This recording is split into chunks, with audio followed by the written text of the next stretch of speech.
Raporti ka vendosë kritika ose vëtheks tek rastet e korrupsionit të cilat po gjykohen, po nuk po marrin një epilog përfundimtar. Unë me korrupsioni fillon me u gjyku edhe një lloj derisa të merr një epilog përfundimtar, dyqysh edhe gjykata, edhe prokurori fillon me besu që të pandehurit nuk janë më ata që kanë kryer krimin. Domethënë nuk ka krim, nuk ekziston krim. Realisht ajo që shihet është që nga raporti në cilin lexon ka disa fraza të cilat i përdor vazhdimisht, sidomos është gjuha e BE-s, që është faza e hershme e përgatitjes, për shembull, një farë përgatitje ose progres i limituar, po aty ku ka kredit, për shembull, edhe japet krediti.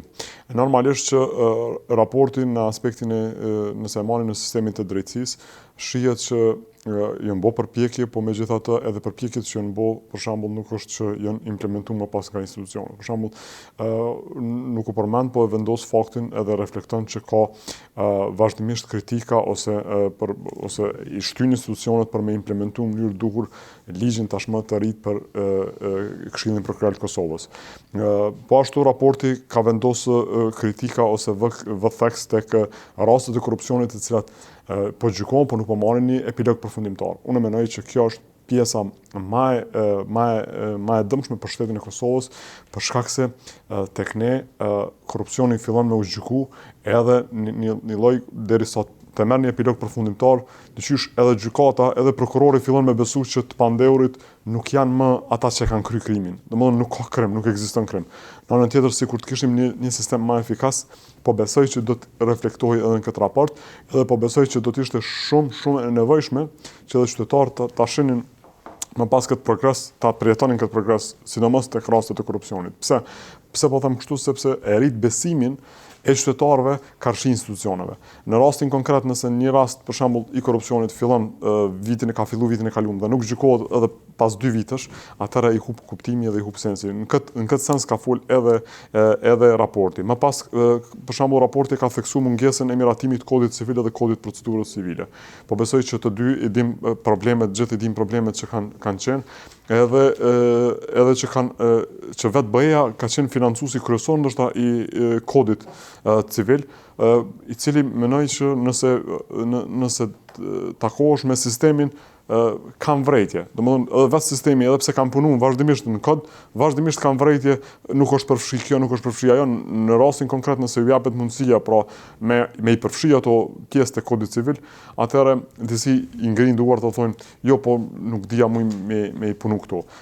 Çka është një çështje tjetër që e ka vlerësuar pozitivisht raporti i progresit e që duhet më përmend. Për shembull, është rasti kur Prokuroria Speciale i ka trajtuar krimet e luftës edhe krimet e dhunës seksuale të kryer gjatë luftës.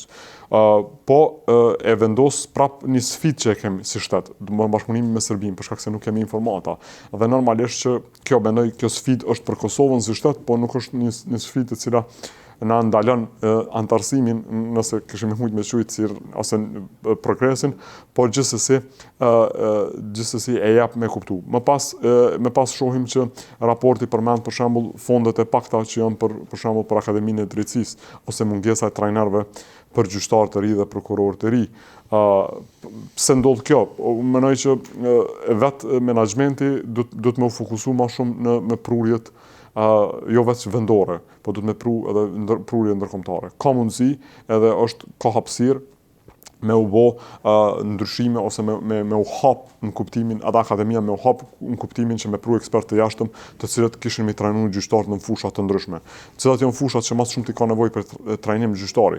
Mendoj që edhe fushat civile kanë nevojë për trajnim për me u pa pak më ndryshe ndoshta në aspektin e përgjithshëm. Çka ka nevojë tjetër? Kemi nevojë në fusha penale.